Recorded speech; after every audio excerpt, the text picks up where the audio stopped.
Guys, we are going to go ahead and get started with our class here today. Welcome everybody who is here live. This is our Water Polo 101 recruiting class. So we're going to go over a lot of the basics of the water polo recruiting process here.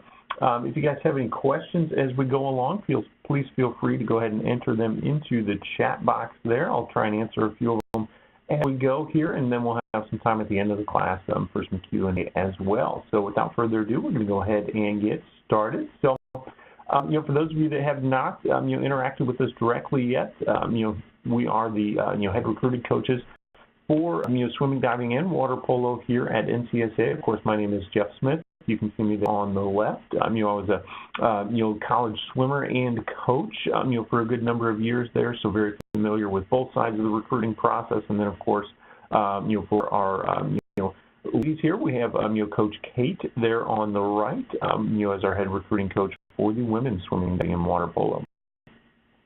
If you guys have not gotten a chance to interact with us directly yet, please, feel free to do so at some time here soon. We're going to have our contact information, at the end of the class, for you guys. So, again, so what we're going to be going over here today is just a general overview of the college water polo, process, both with recruiting and just with, how college water polo works in general. And we're also going to be talking about, what you should be doing as well, throughout the process here. So, diving right in, let's just talk first about, just simply how many programs are there. So you can see by the numbers there on your screen, water polo is a relatively, small program or small sport here at the college level. There's only about 84 total programs on the men's side and only about 109 on the women's side, with a large portion of those being junior college schools. Now,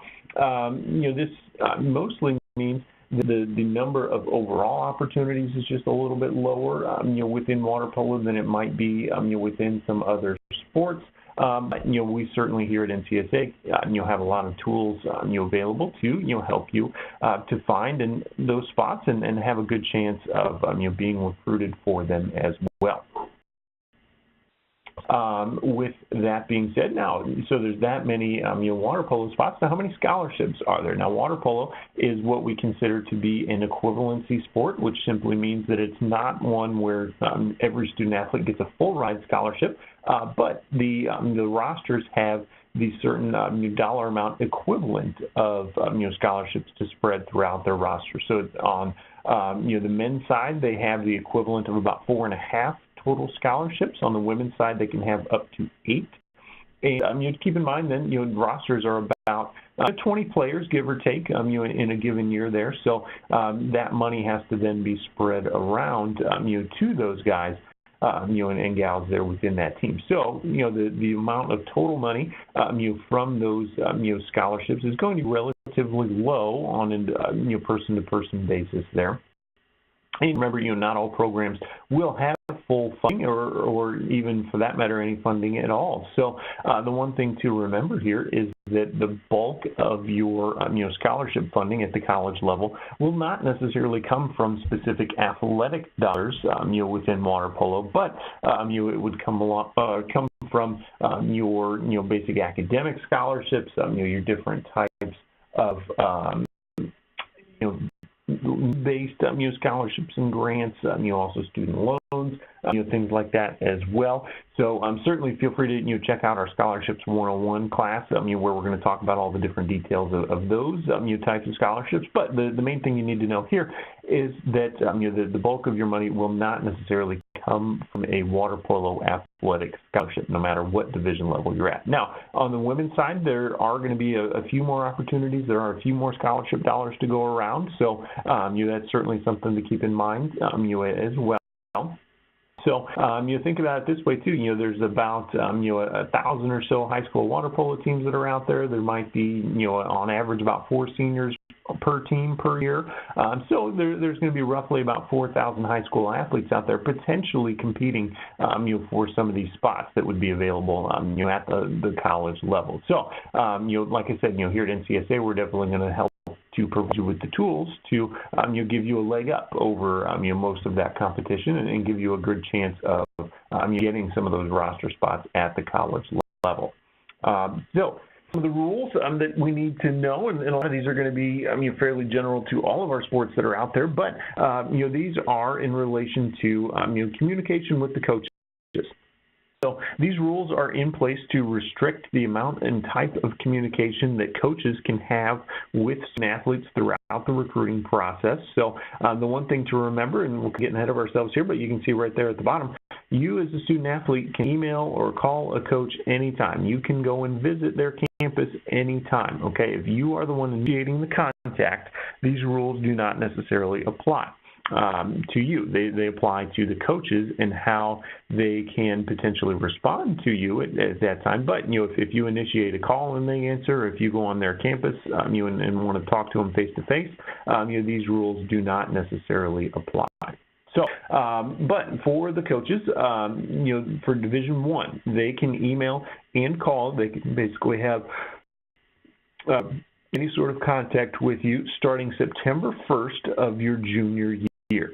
Okay, so once you are basically getting going within that junior year, so once you pass September 1st, Division I coaches can start having all sorts of different contact with you. Before then, and before any of these dates that we'll have listed here, they can send you general information on questionnaires, admissions information, stuff on camps and clinics, but just not personalized recruiting contact. That's going to start September 1st, there your junior year.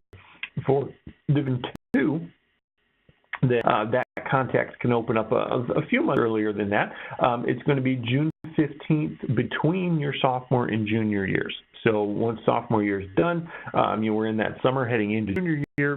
We get past June 15th, then Division II coaches can start having a lot of that contact with you. Now, for the other divisions out there, Division III and then junior colleges, they have any contact with you at any time. Now, any time basically refers to once you are considered to be a recruitable athlete. So that typically means have started your first day of high school. They can start to have contact with you. Now, that doesn't mean that once you're a freshman, they're going to be immediately reaching out to you. But it certainly means that they are allowed to reach out, or they're allowed to respond to contact that you are sending to them as well. Remember, guys, as a student athlete, you can reach out to these coaches at any time. So we can initiate contact whenever you want, but be cognizant of these recruiting dates here, because may not be able to respond to you until after those dates. A little bit of the overview of the college water polo seasons here. The men's season is in the fall, so for those of you out in California, that's going to line up with your high school season there as well. They typically line up with their championship tournament, usually about the last weekend in November, first weekend in December, somewhere around there. The Big Four, Big Five programs there. Out within California, you guys probably all are very familiar with those names. And then for the women's season, again, lining up with the California high school season there, it's going to be in the spring. So, they go usually starting around late February, early March, with some of their competitions, and then they conclude with their championship tournaments about the first or second weekend in May. Again, some of the big programs there. Certainly a lot of overlap with the men's programs there. It's basically those top schools in California are going to be those most competitive programs. You can see here, some of the recent season, rankings as far as the men's teams go. Some of those familiar names, right up there at the top. Now, one thing that you will notice within this particular poll, as well as the women's one that we're going to look at, is that these schools aren't necessarily going to be separated out by their conferences or even their divisions. You see a couple of Division II schools starting to filter in, even a couple of Division IIIs, down towards the bottom of the list. Water polo, because it is such a small overall sport, a lot of interdivision competition. So, just because you do a school that is a Division I school, that doesn't mean that you're only going to ever be competing against Division I teams, and same with the other divisions there as well. You can see some of the same here with the women's side of things, and it's a lot of the same picture there. Just because you are in a particular division doesn't mean that you will only compete against that division. So again, you went over some of the total numbers of schools there, but a good thing to know is that a large portion of these schools are going to be very highly selective schools academically. So that means they fall in categories of needing a 3.75 GPA or higher, typically a 27 or higher on the ACT, and so very high scores on the SAT as well. So it comes back to the conversation we already had about scholarships, where a lot of that is going to come from your academics. A lot of your ability to be admitted into a school is also going to come from your academics. So we definitely need to have a high priority both in the classroom and in the pool. Certainly your water polo skills can take you quite a ways here, but it won't mean a whole lot for you if you don't have the academics to both get into that school and then also to get some significant scholarship assistance as well. Now for water polo, again, because it is a smaller sport, not all of the coaches are going to be full-time. Usually a head coach is going to be a full-time year-round employee there. Assistant coaches might not be. A good number of the time they are going to be the coaches for both the men's and the women's team. So and if you, as maybe say a male athlete, think that you're trying to contact a coach that should be out of season, have a lot of time available in the spring, they might be actually in the middle of their women's season there. So just something to keep in mind with that. Certainly you don't let that limit the coaches that you're trying to reach out to, but just be aware of the fact that not everybody might be a full-time coach in their year-round. So as far as recruiting is concerned, some of the big things that you want to do, throughout that process, certainly you want to participate in camps and clinics that are, on the various college campuses, especially if the college that you really want to go to is hosting a camp. That's a great way to, get there, interact personally with the coaches. They get to see your skills and abilities there in the water. So it's a great way to exposed that way. The other single biggest thing that you can do is when you're participating with the club team is playing in the big end of the summer Junior Olympics tournament. That's going to be obviously the biggest tournament around as far as club water polo is concerned, and then that also means that a lot of the college programs that are out there will have at least one, if not more, coaches representing their team at that tournament.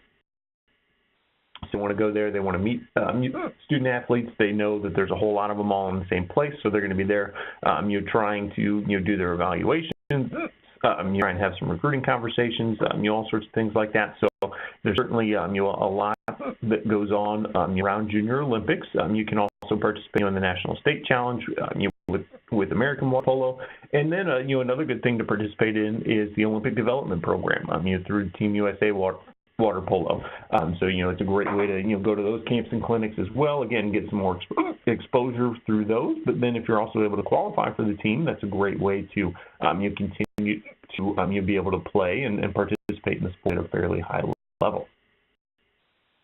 So what are some things that you should be doing here throughout this process? Obviously, the biggest thing that we can do in terms of being able to evaluate you and showcase you to college coaches is we want to have some game footage to show them. So we want to have at least one new video each season, so your high school season and your club season there.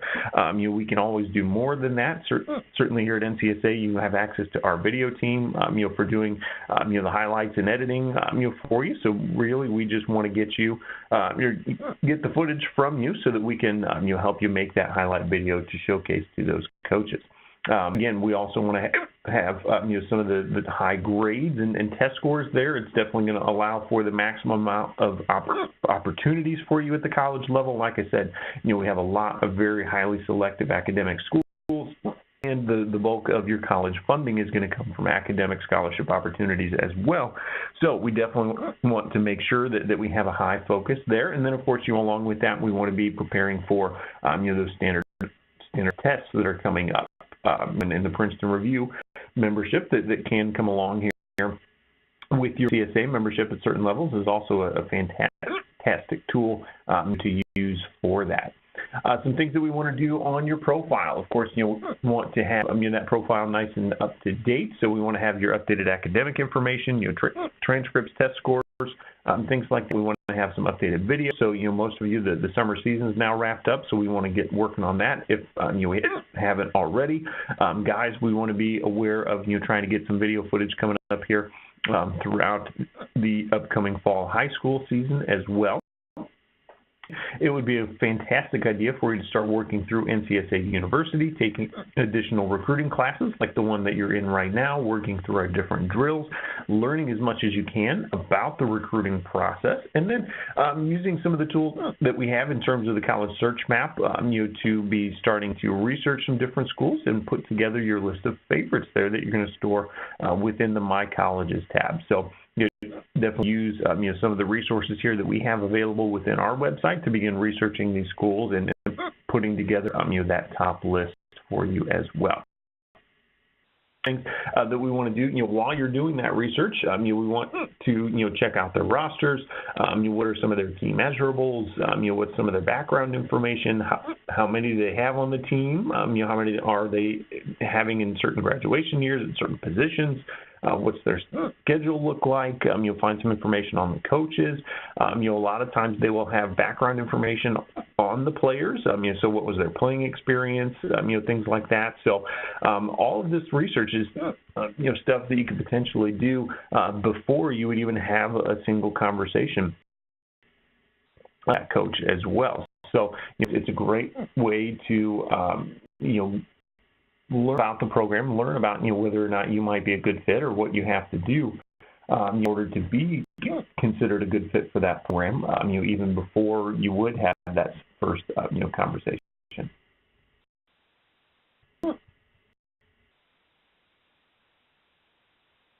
Other things, of course, we want to be staying active throughout the recruiting process. We want to be starting to communicate with coaches on a regular basis, sending them emails, filling out their questionnaires. With that communication, we definitely want to make sure that we're making it very personal. Talk about why you like that particular school.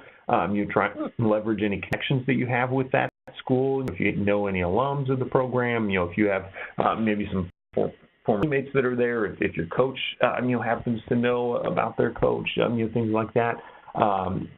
Whatever connections you can have to get that communication process started, definitely try and use them to your advantage. They can be extremely helpful.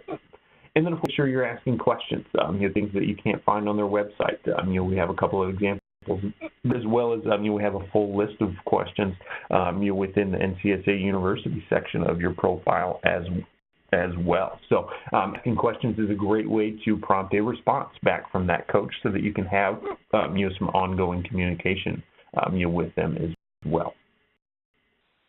Of course, you want to keep up to date on the coach activity report within your profile. So again, within that My Colleges tab, you can see what coaches are viewing and following and interacting with your profile, opening your different emails and things like that. You can also see, of course, the match percentages, and all things along that line as well. So make sure to always keep an eye on that, know what's going on here with your profile. Remember, a lot of this interaction is going to be generated by you reaching out to these coaches and letting them know who you are, letting them know that you're interested.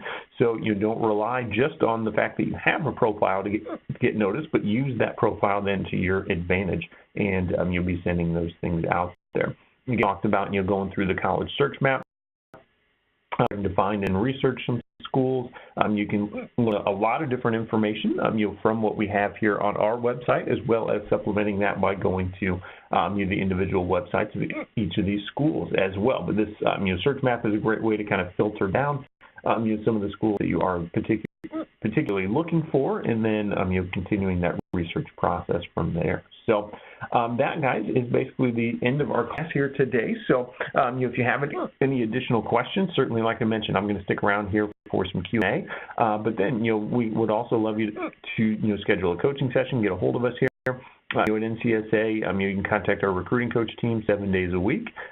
Your phone and email addresses are listed there, and I'm going to leave those up here on the screen of the time as well. So like I said, that wraps up our class here for today. If we do have some questions, go ahead and enter them into the chat box there, and I will work on sending out this recording here shortly.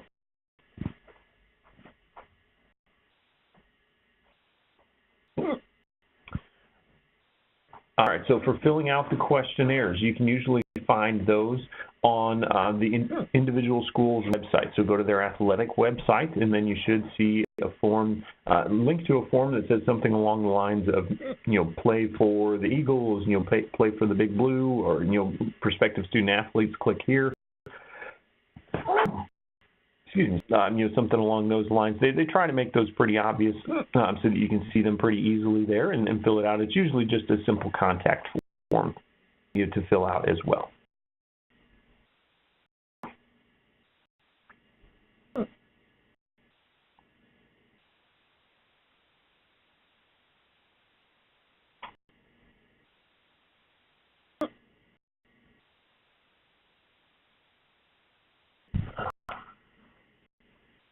All right, well, I'm not seeing any other questions that are coming in here, so we're going to go ahead and wrap things up here for today. Like I said, I'm going to send out this recording here shortly, and if you guys need anything else, feel free to reach out to us at the contact information listed there on screen. So thank you guys for attending here today.